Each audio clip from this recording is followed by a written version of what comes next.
Hello everyone. In today's video, we're going to see what you can do if your TikTok account gets suspended and how you can fix it and get it unsuspended.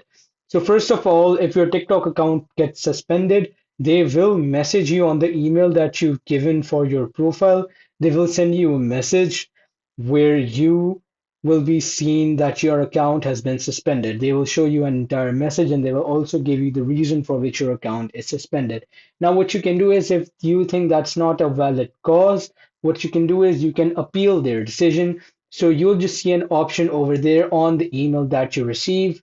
It will be in bold that you can appeal your decision, and it would redirect you to a website where you can appeal your decision. And if they find your case being correct, they will unsuspend you. Apart from that, you can use the TikTok feedback form. You can contact them through there. You can tell them that your account has been suspended and you can appeal from there as well, and they'll be likely to respond to that. And if they properly check it and if there is no problem, they will unsuspend your account. This is the feedback form. As you can see, this is the link. You will fill your email address, you will fill your username, and underneath you will write your problem. Thanks for watching and subscribe for more.